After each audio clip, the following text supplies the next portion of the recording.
Welcome back to Monday Morning Mom. I am so excited for today's episode. For those that don't know me, I'm Erin, and every Monday I read a real letter from a sports parent and tell the truth about what it means.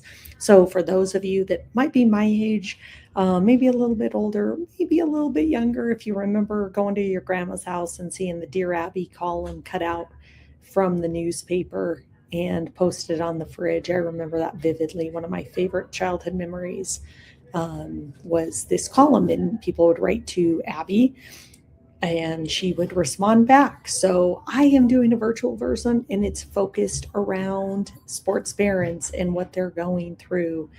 And so I am super excited about today. Today's a little bit different. It's about the mom herself, and what happens when the chapter ends, and about identity. This one's personal, and I think it's going to land in a place a lot of you didn't expect to feel something today. So let's get into it. So this letter says, Dear Erin, my youngest graduated in May. 3 kids, all athletes. For the last 19 years, my entire life has been built around fields and gyms and pools and schedules. I was the mom who knew every coach, organized every carpool, ran the booster club, and never missed a game. And now it's over. The last one is done. And I was standing in the kitchen on a Saturday morning with nowhere to be for the first time in 2 decades. And I don't know who I am. My husband's fine. He went back to his hobbies. My kids are fine. They're out living their lives. Everyone landed okay. But I'm not fine. I feel invisible in a way I can't explain to anyone, because from the outside, everything looks like success. I did the thing. I raised the athletes. I showed up for all of it. So why do I feel like I disappeared somewhere along the way? I don't know what I like anymore. I don't know what I want. I don't even know what to do with my free Saturdays.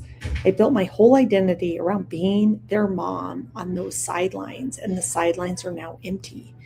Who am I when nobody needs me to show up? Lost myself in the stands in Oregon. Well, lost yourself in the stands in Oregon. What a beautifully pinned letter. And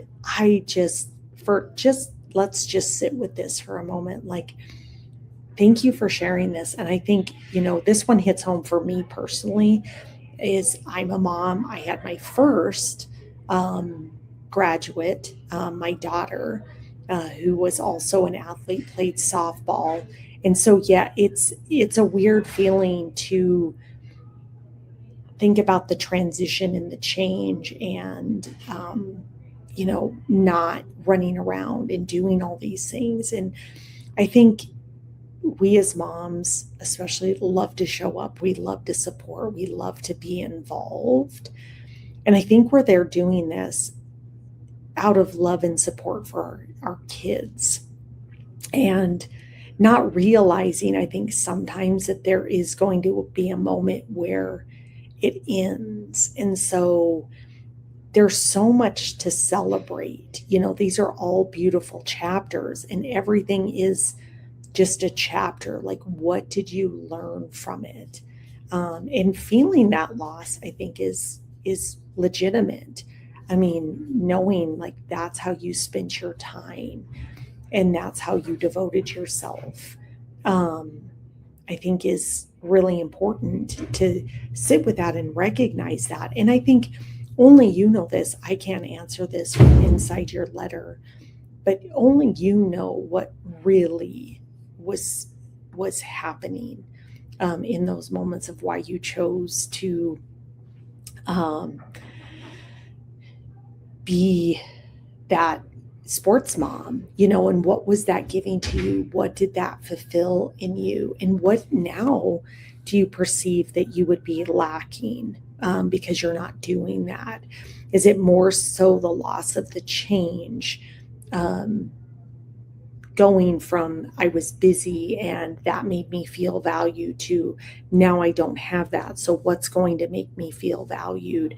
I mean, I think those are all things that you're just going to have to sit with, to really identify like what was in this for me that I loved, what made me feel whole and complete, and what can I now do that gives me that same opportunity. This isn't, hey, parents, like, stop volunteering, stop being in charge. I think it's really understanding why we do what we do, because we know everything's going to come to an end. We all are going through phases and chapters in our lives. Being a sports mom, setting up our kids, being involved on the sidelines, we know that they're going to graduate and move on to the next phase. So how do we just understand what are we getting out of this? And how can I then translate that into a bigger purpose or something else? Do you have other friends that your kids, that you're with this team and part of this team, that you'd still want to go and volunteer and be a part of it? So it's not just like, well, we're done, my kid's not in it anymore. If you really feel the calling to serve, I think it's, what fulfills that up, what lights you up. Is there another avenue you'd like to go in, from a nonprofit work, from volunteerism? I'm not here to lecture you and be like, man, we shouldn't be over involved and we can't, we're too identified into each of our sports. I think it's like, what's the balance? My cautionary tale would be, your identity isn't, I'm a sports mom. Your identity is, I'm their mom, and giving and serving is an important piece of that. If you felt like you were over giving, you were overdoing, that's something that you have to really sit with. There's no right answer here. What I want you to do, lost in the stands in Oregon, is I really want you to sit with this. Like, what was the driving factor? What were you trying to prove? I think we're also in this culture of, validation and trying to prove. And not that I'm saying that you were necessarily doing that, but I think a lot of times we do stuff to either look good or make ourselves feel good. And to know that you're no better sports mom, not sports mom, if you volunteer all your time and throw every extra ounce of time into your child's sport. I think there's a balance here.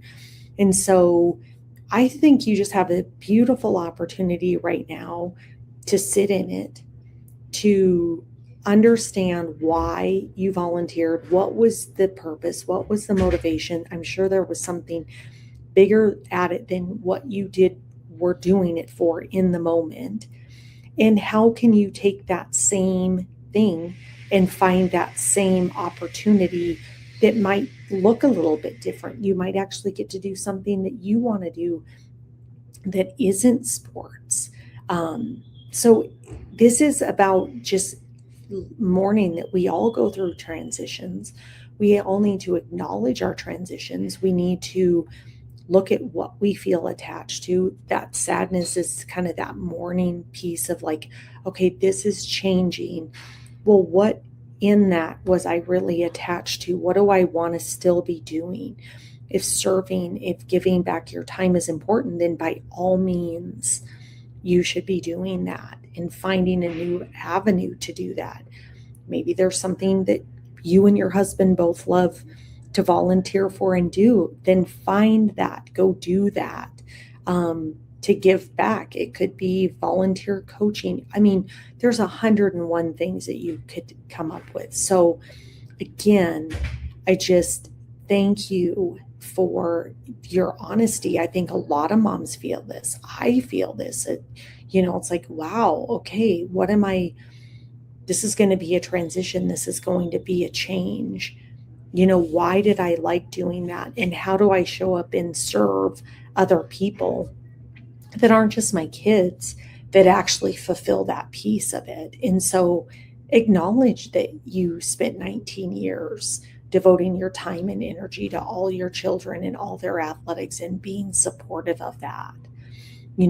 Know that there is so much more life after all of this, but I think finding what fills you up because that just came out of probably necessity because the kids got involved and that's what you were doing. But find what would really fill your cup up. This transition is taking place for your greatest good. So, as a parent, spend some time going, okay, how am I really designed to serve now that isn't just out of the functionality of my kids playing the sport? So, what would I want to do? Where would I want to be doing that? And how can you still fulfill that piece of you if that's what you're looking for? Tell me, Susan.